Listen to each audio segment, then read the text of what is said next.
us today. If you were able to join our first webinar, you're going to recognize them. So we'll start off giving you a little background on me and Rusty.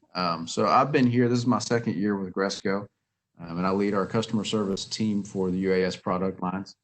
And then Rusty's been with us for 4 years. He is leading our training and business development. And then joining us from DJI, we have Francisco Toro. He's been with DJI for 6 years and is a solutions engineering manager. I like to call him the tech guru because he pretty much knows everything that I don't know. He's just amazing like that. And then Joyce Zhao, she's been with DJI for 2 years, and she is a service key account manager. And she's been one of our primary contacts for anything related to service or repair. All right, so Rusty, will you get us kicked off? Absolutely. So we are today, again, taking a look at the Matrice 300 RTK and the new cameras that were released with that, the Zenus H20 series. And last time we did just a general overview, trying to hit the highlights of the new platform. And then last time we covered these 4 main areas around the new product, but today we're primarily going to focus on the advanced intelligence, and this is some of the automated flight features and data capture features that are built into the Matrice 300 along with the H20 payload. So there are a lot of things specification and capabilities wise that we're excited about with the Matrice 300. We see it as a major leap forward over the Matrice 200 series. But today we're going to try to dive in what we think is even more impactful than the great specs on the aircraft are the new functionality that are built into just the software and the automation in the flight software. So before we hit that, though, we do want to just cover some of the highlights for anyone that missed us last webinar, and just make sure everybody's up to speed with some of the highlights of the new aircraft platform. One of the major standout features is the new extended battery life. It has a new battery model, and it has increased the flight time to a maximum of 55 minutes, which is very impressive. If just looking at a real world example down here on the bottom, a very common setup for a lot of our utility customers had been to have a Matrice 210 version 2 set up with an XT2 and a Z30 for the 2 payloads. And the amount of battery life that you would get, this useful battery life before you need to safely return to home, it's about 15 minutes. Now with the Matrice 300 RTK and the H20T, you get actually an improved overall functionality with a flight time of 36 minutes with enough margin to return to home, land safely. So this is a game changer, and I can say just from our experience flying the aircraft so far, you kind of get used to the amount of time you can stay up in the air with a drone of today's vintage, but this is it feels very different to be able to fly an aircraft, and you think we got to be coming home by now. And then when we fly other aircraft, take video of the Matrice 300 in flight, those aircraft are landing multiple times to refresh the battery. So it is quite impressive as you fly it. And then it does have much upgraded obstacle avoidance over what we saw the Matrice 200. So it has a full round of sensors. And you can see up there on the top of the aircraft image, and that's why the propellers and the arms are kind of underhung. It allows the obstacle avoidance sensors to have a clear sight around it in 360 degrees. It also has downward-looking and upward-looking obstacle avoidance sensors. Just like the Matrice 200 series, it does have with the version 2s it has a top and bottom anti-collision beacons. So those are strobed LED lights that are on the top and bottom built in. And then, but added onto the Matrice 300 is auxiliary lights. And so these are fairly bright downward looking and upward looking lights. The Matrice 300 builds on what the Matrice 200 had as far as payload configurations, where the Matrice 200 is the first time we saw a ready to go off the shelf aircraft that you could put 2 primary payloads on. The Matrice 300 can fly and operate with 3 primary gimbaled payloads. So of course there's the 3 DJI options shown here, the H20 series, the Z30, and the XT2 that are all compatible. And then there are third-party payloads as well that are some available and some yet to come. But also with the expanded capability for multiple payloads is the expanded capacity for its payload weight carrying capabilities. So you can get up close to 6 pounds of payload on the Matrice 300. And it's got a maximum takeoff weight just under 20 pounds. A little bit about the new cameras.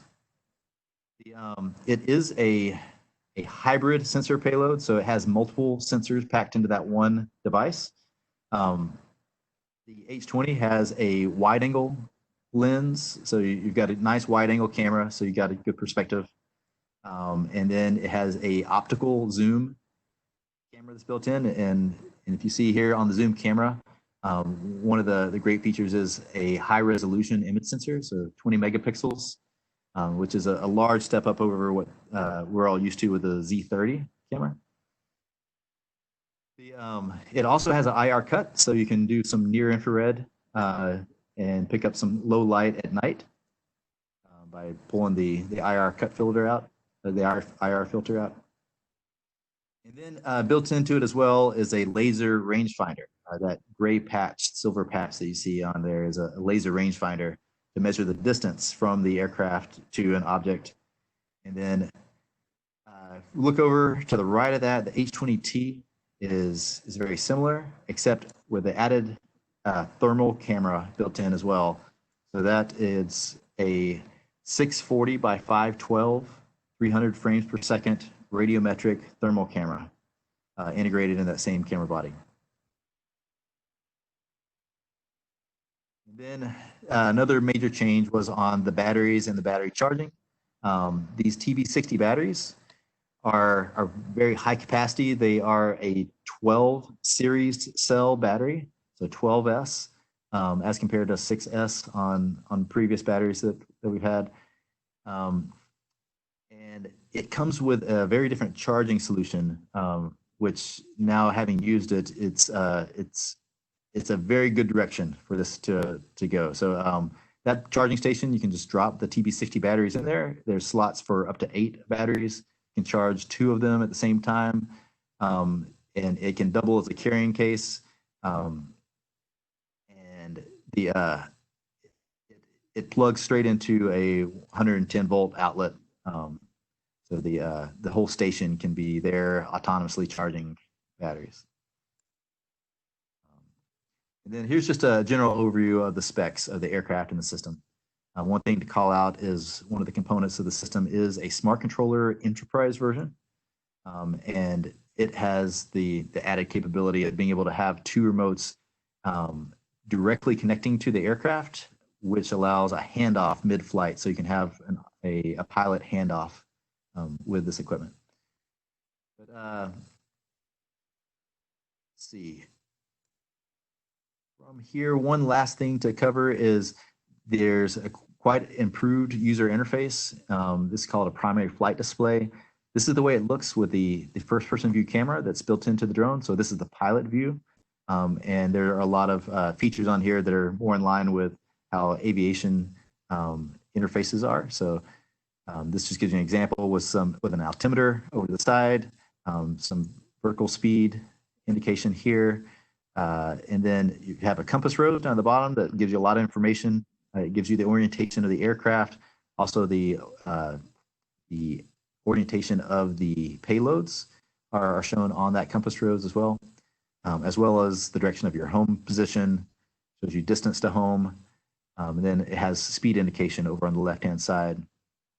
And then also just a horizontal indicator there for the horizon, and also a path vector that's being calculated at all times. So there's a lot of improvements all around on the aircraft, but I think what we've been most excited about is on the software side and the automation that it brings to the inspection world. So With this, I'm going to hand it over to Alan, and he's going to take us in the next section. Awesome. Thanks, Rusty. So the first feature that we want to look at is the high-res grid photos. So what this allows you to do is to keep your aircraft at a nice safe distance, and then to be able to highlight a specific area, and the camera and the software will do the math and work out the best grid for how to take the photos of whatever your asset is. So we're going to walk through kind of step by step here, and we'll go through the setup, the capture, and then what it'll look like in post when you're actually getting those files off your SD card. All right, so to start off with, we're going to be just on the opening pilot screen on your pilot app. We're going to pick manual flight as opposed to mission flight. If we were doing any kind of automated flight, we go to mission flight, but high-res photo is only available in manual flight. After that, we'll go up to our camera settings on the right, and we'll hit menu. And that's going to open up the menu there, and we'll go into photo mode. And you'll see that new addition there of high-res grid. So select that one. And then you'll see here what it puts on the screen is a grid, and it's just going to put a basic block in the center for you to start off with. And then if you'll see these two red arrows are pointing to the corners, you can click and drag those with your finger, and you can reshape where you want that grid to be, so you can select the asset that you're trying to get pictures of. And then if you notice on the right, we've got zoom levels currently at 10. So as we change that zoom level, you'll notice that the grid changes.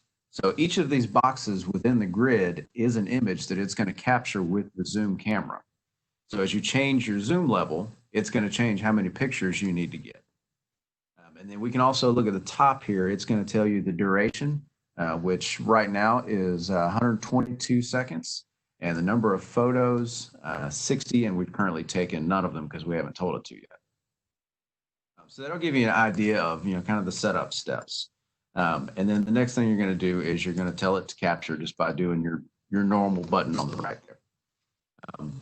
So when you get done with this, well, let me back up. When you tell it to take the picture, it's going to be a little disorienting at first, the first time you do it. It's going to tell you that it's taking the picture and not to move anything. And you're going to see your camera moving around. The part that's disorienting is that the grid is still on there, but the grid is just kind of stationary in the screen while your camera is moving around. So it's going to look like your grid is moving off of your asset, but really what it's doing is it's aiming that camera to where the zoom lens needs to be, but it's still showing you the wide lens. So like I said, a little disorienting, but just trust that it's doing what it needs to do. All right, so up next, you've taken your pictures, you've landed, you've got your micro SD card out, and you pop it in your computer, and this is what you're going to see on that card. So this folder, you go ahead and click on it, open it up. It's going to, title's going to have the dates. You're going to notice the right one. And then when you open it, you're going to see inside all of your photos there. So you've got that first one is your wide angle lens, and everything after that is from the zoom lens. Now, the really cool part here is you're going to see what is just a web browser link up here. It's the fifth one on the top row. So that's actually going to get you into a web interface that's going to allow you to go through each photo on this grid. So we're going to swap over real quick and go through this live with you.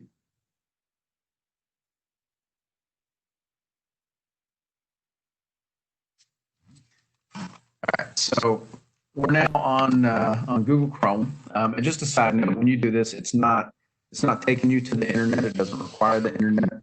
This is just taking you to a web browser because it's using the HTML web interface. So when you get in here, you're going to see your wide angle, and it's going to have the grid on there for you. So there's a little toggle up here at the right where we can tell it to hide the grid, and then you just see your wide angle photo. But let's keep that grid on there for now. You also see at the top your total number of pictures, so 60. So I'm going to go through here and just click on a couple pictures so you can see what's going on here. So you see here on the bottom, we've got this picture. And I chose this one specifically because I want to give y'all a quick cautionary tale. So you'll see in the grid, we've actually got this footer in the picture. Okay. But when I click on the photo it took, you'll notice it's not quite lined up. So here's the footer over here.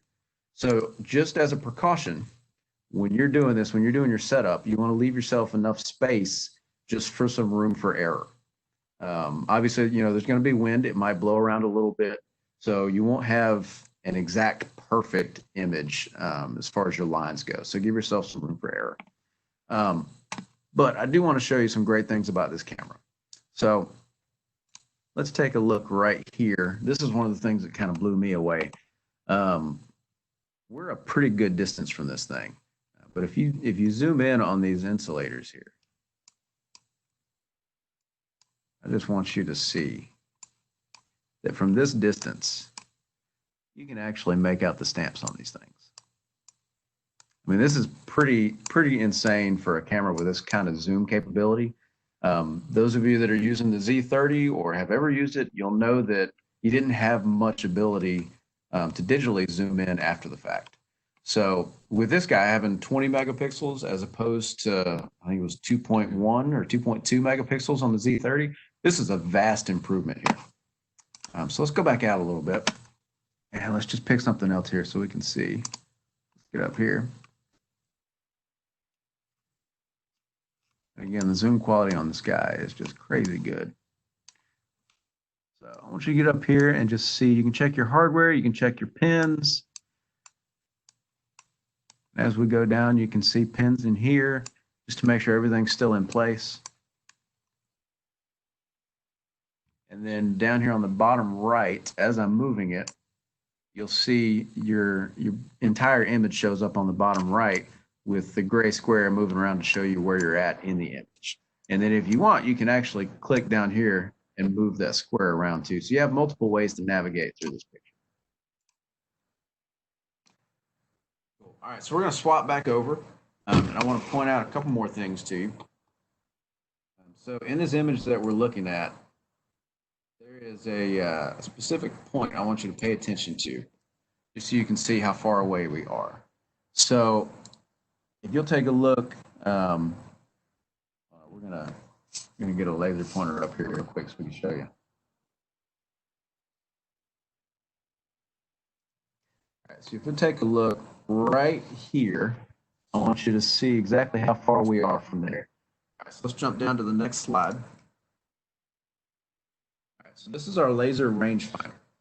So if you remember last time, that box up just to the left, the center on the top says RNG. That's how you turn on the laser rangefinder, and it puts the red crosshairs in the center of the screen. And whatever you point those red crosshairs at, it's going to tell you the distance, just line of sight from where your aircraft is to where that's at. So I put that exactly where we just had that laser pointer a second ago to show you how far away we were.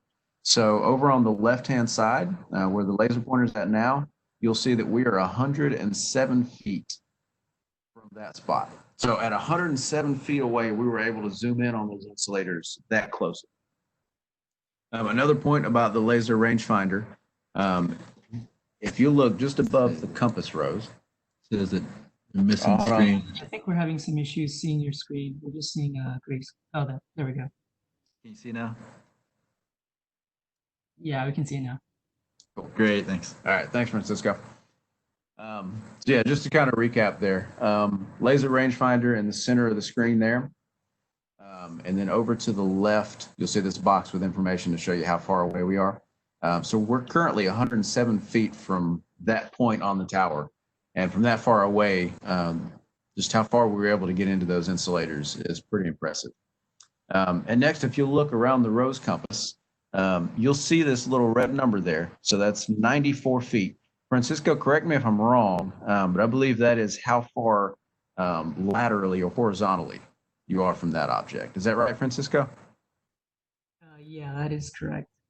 Awesome. Cool. So that's the laser rangefinder, and that's our high-res grid. Those are both really helpful tools that we've loved messing with and getting to know them a little bit more. So one of the other things that we've been able to test out is the Smart Pin tool. So what I love about this is you can drop a pin pretty much anywhere you want to. You just tell it to drop a pin there, and it's going to stay on the map there no matter where you're at in your flight. And anytime you pan the camera back over to it, you're going to see that spot. And you can actually send the location through your mobile device if you want to. So if you needed to share that location with somebody, you could. So using that same tower, we dropped a pin here on this footer just to see, how well this thing would work.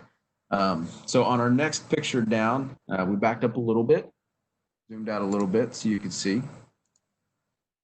So you can see now still on that footer, there's our pin that we dropped. Then the next one down, we backed up a long way. All right, and you can see that the pin is a little off from the tower, but as you got closer, obviously it got more accurate. So, but it gives you a good idea of where it's at. And then if you look down at your rose compass, you can actually see where that marker is on the compass as well. So it's a little disorienting in this picture because we have our camera panned to the side, and you can see that little yellow dot almost on the W for west. That's actually where our camera is facing. But in the center of the circle, you'll see our aircraft is facing straight ahead, almost south. So it's a little disorienting there. But with our camera facing to the side, you can see that that pinpoint marker is just left of center for us. All right, and that wraps us up on the pinpoint and the location tracking. So now Rusty's going to walk through some of the smart inspection features. Yep. Thanks, Alan. The smart inspection is really impressive. So before, I think a lot of us have already seen that you can set up waypoints and have an automated flight, have the drone refly a certain path. And different apps even have different functionality built in where you can capture photos from certain angles.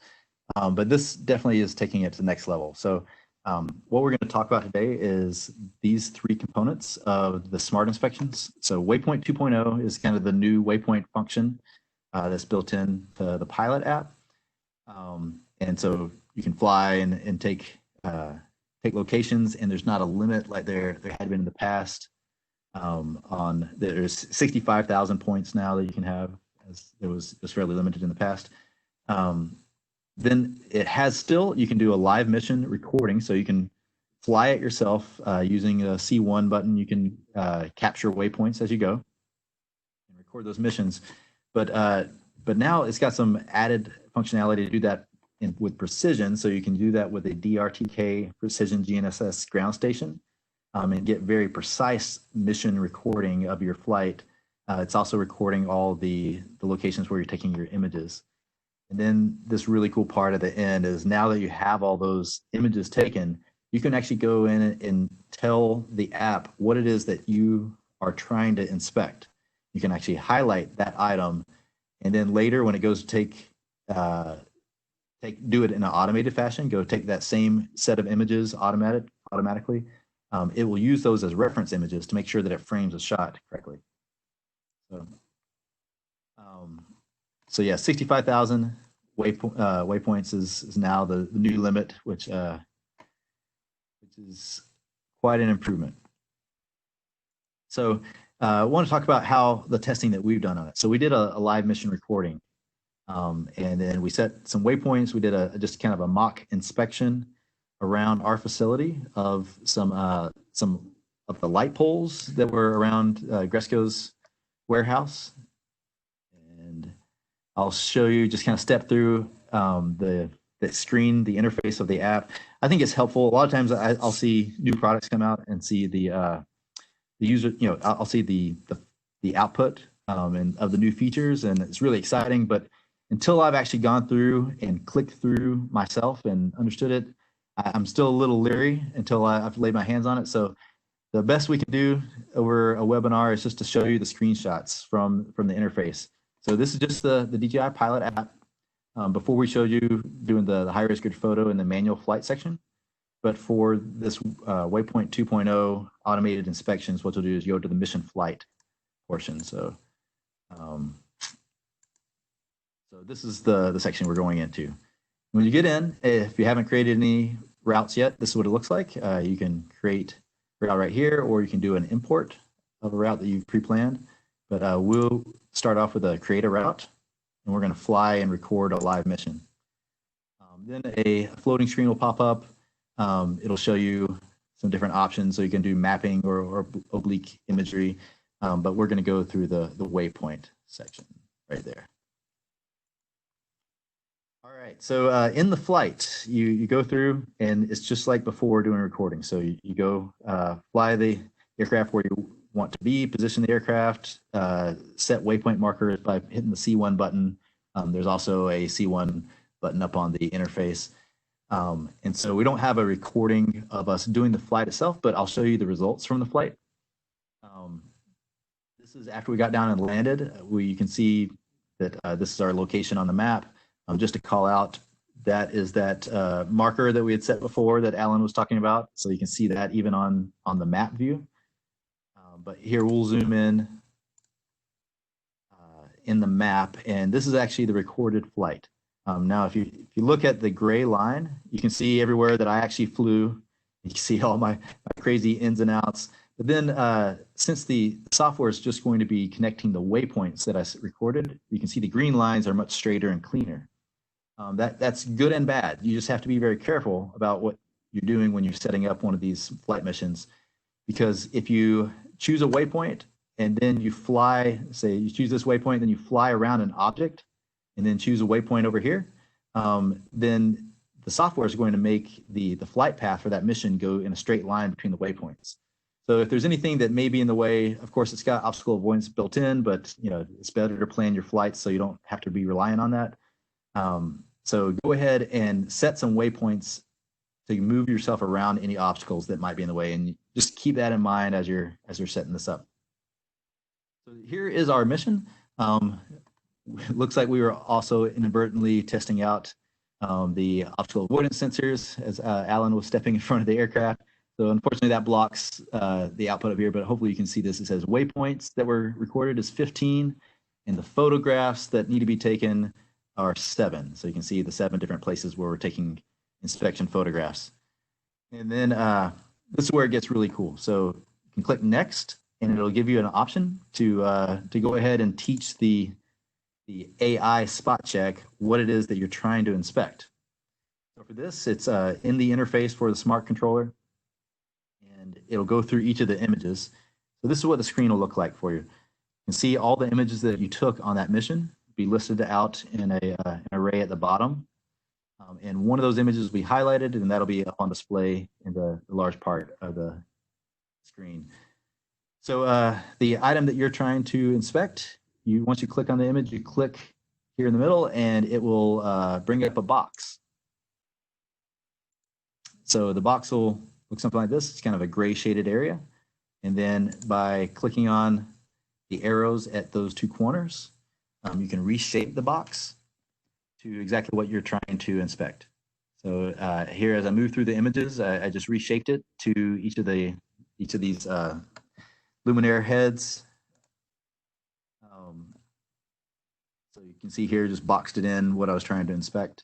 And you can see here, we're further in the workflow working on image number 3, and shows you each one that you have done so far. It's kind of highlighted with a blue plus.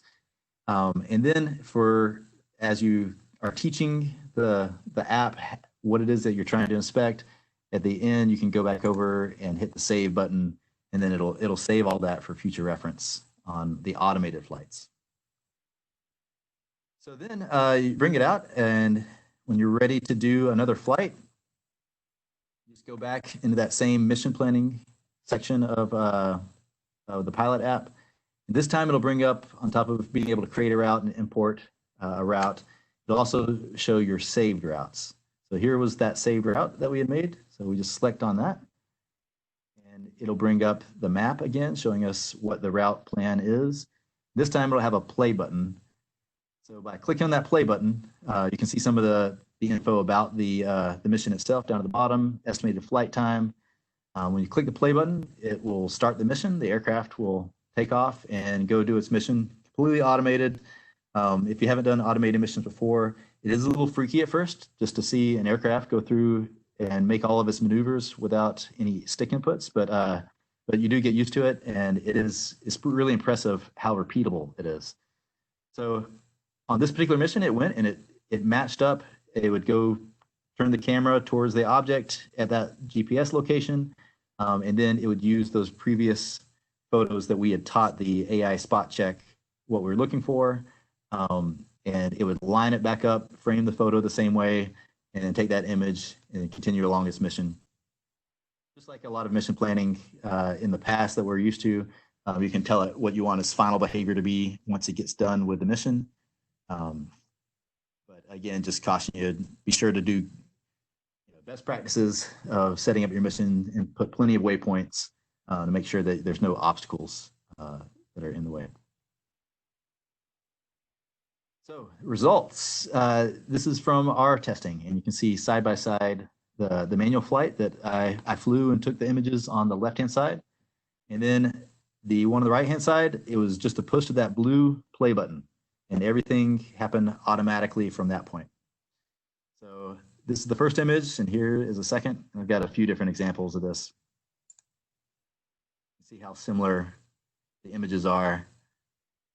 And I will say that we had done this flight with the Precision DRTK GNSS base station setup, and then we went back through and it used that for that repeat automated flight. We did hit a few spots where we got warning messages where it was trying to use the spot check images, and it was not able to reference that correctly or wasn't able to align it. So it did get a few warning messages as it went along, but still looking at the results, we were really impressed with how similar they were, completely automated. You see on this image, this first image was taken manually, and then when it was doing its automated flight, we happened to have a truck entering in to go over and deliver to our warehouse, and it happened to be riding underneath, but it was still able to pull out the subject, what we were actually inspecting. You can see the background has changed somewhat, but the subject is still captured and framed correctly.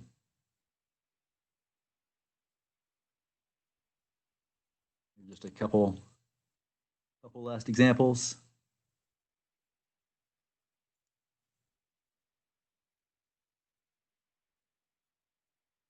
And I think that rounds us out. So far, from what we've been able to see, the AI spot check has been very impressive, and we're excited to see some of our customers get out and start using this in the routine inspections. So hopefully we'll be able to get this out in the field some more before our next webinar, and be able to bring some more real life examples out. See, there was a question came in about how many saved automated flight plans can be stored within the app. So see, Francisco, do you happen to know? I'm not sure what the limit is on that. Yeah, so depending on the storage on the device, you could store a significant amount of flight plans. You could also export those flight plans into your computer. So in that way, you could store as many as you want. Does that answer your question, GT Watts? Great. Thank you, Francisco. All right. So with that, I'd say, like, just to recap, we're impressed with the software so far. And there's still plenty of testing we want to do, but it looks like this is a game changer for a lot of what our customers' workflows are. So hopefully this, just seeing the click-throughs, seeing the interface itself and some of the results from that is helpful for everybody. And until you get your hands on it yourself. But at this point, we are going to hand it over to Joyce Jha, who handles DJI's after sales and service. And so she's going to talk some about the maintenance service plan and the enterprise shield. All right, thanks. This is Joyce Zhou from DJI service team. So as you may know, to better support our enterprise dealers, so DJI service has actually launched the new maintenance program in May along with Matrice 300. So for the maintenance service, we have actually 3 different tiers of the service plan. The first tier service, we call it basic plan or basic service, is recommended for any unit that activate less than 6 months, and also the flight time less than 200 hours, whichever comes first. Okay, so the second tier of the service is actually the standard service. It's recommended for any unit to activate between 6 to 12 months or flight time is less than 400 hours. So the premium plan is actually for any unit activate between 12 to 18 months, and then the flight hours less than 600 hours. Okay, and then for a little bit detail regarding the basic service, what we're gonna do. So the service being included in the basic plan or service is we will do deep cleaning, inspection on the unit, and also calibration if there's any need. So when we do the deep cleaning, we also include any accessory being bought in with the unit. So for example, you're saying the aircraft as well as the remote controller. So we will do deep cleaning on both of the units. Okay. And then for the standard service, besides the deep cleaning and inspection and calibration, some easy worn-out parts replacement got involved as well. And then as for the premium service, so besides the deep cleaning, inspection, calibration, we just talked, and also the easy worn-out parts, the core parts, something like motor gonna be replaced as well during the premium plan. Okay. So all these three tier services is currently available for Matrice 300. You can purchase this maintenance program from Gresco, from your dealer, and also it is a separate paid service. It is not included in the Shield Basic because I usually have this question along with the maintenance service. Okay, next page, please. Thank you. So besides the maintenance program, currently what we also have is called Enterprise Shield Program. So we all know that accident could happen and then repair could be very expensive, for example, for Matrice 300. So it's very necessary to have some warranty program on your unit so you can fly worry-free on your unit. Okay, so situation being covered like user error, water damage, signal interference is all covered under current Shield Basic program. So simply you just need to pay the replacement fee and you will get the unit back within usually 5 business days. Okay, so for the first year you have 2 replacements available, and then with the renew option we have right now, you can extend this coverage for another 1 year. So besides the basic renew, we also have the Shield Plus program, which allows multiple units and also payload to be covered under one program.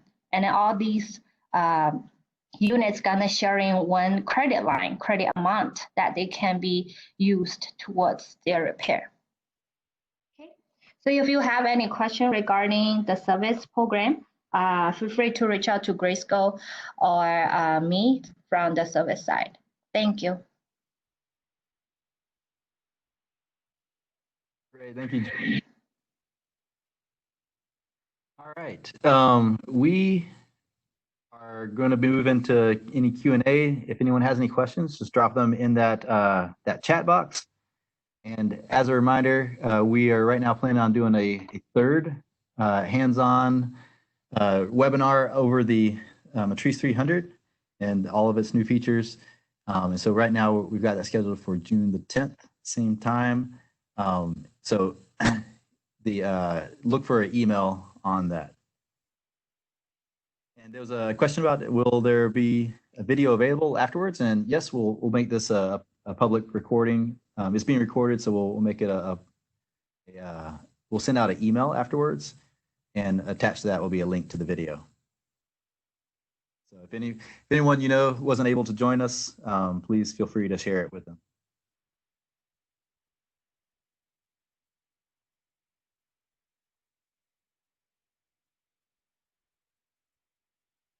All right, this question here, in the grid image collection mode, will the asset images always be in focus and not the background?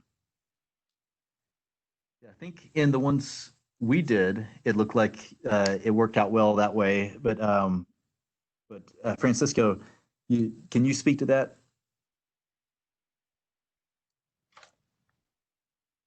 Yeah, so when you're annotating the images, whatever you select will be, that's essentially what will be in focus because that's what you're setting it to take a picture of. So as long as you're not selecting the background, then everything in the background should be blurred out, or not blurred out, but it should have that bokeh effect that you saw in the images that Rusty demonstrated earlier.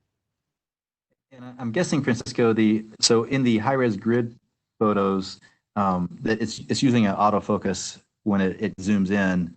So I'm guessing that might be something that if an autofocus could get tripped up by a background, that is something that you would, as an operator, need to adjust yourself so that you could get the best, autofocus on the assets itself. I'm guessing it's just using a standard autofocus on that zoom camera. Is that right? On the high-res grid? Yeah, so it's also using the laser rangefinder. So it should know the distance of the object as long as the object is big enough so that it'll always keep that object in focus as well. Got it. Okay. Yeah, another question. Can you set multiple images to be collected for each square of grid? And so I'm guessing the question is, can you say capture 2 images of that particular rectangle? Is that right? Okay. So could you tell it to capture more than one image at a time? Francisco, do you know on that one? Can you answer that? Sorry, so let me understand this. Can you send multiple images to be collected for each square? I think the question is, as it goes through through the high-res grid, taking each of the photos with the zoom camera, can you tell it instead of taking one photo, can you take 3 photos of each square? I haven't seen an option for that, but I guess you could just say, take another high-res grid photo of the same thing. Is there a way to set it to take multiple shots as it's at each grid square? Yeah, so with the high-res grid photo, this function, the way that you described it earlier, that's what it does. So I think to get 3 pictures of the same thing, it's best to use the live mission recording function. With that, you can fly the drone at different points and take a picture. I'm not sure if yeah, like I think that would be the best route to go. Okay, and one thing that we did find out, the high-res grid photo is you're not able to put that into a Waypoint 2.0 automated mission. So that feature is not one of the options that you have to do when you go into an automated mission planning. So we did make a feature request, and Francisco has put that forward to have that added in.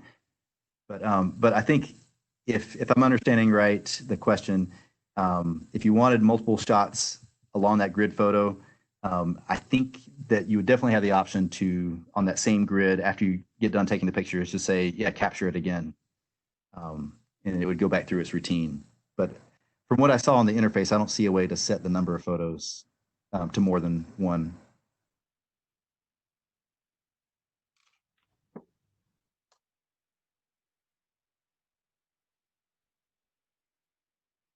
All right. Well, if anyone has any further questions, feel free to reach out to us, and we'll help you get those answered. We're still learning as we go as well. So anything that you have that you'd like us to test, let us know what that is, and we'd be happy to test it for you. And then we will be hosting a 3rd webinar to try to cover some of those topics.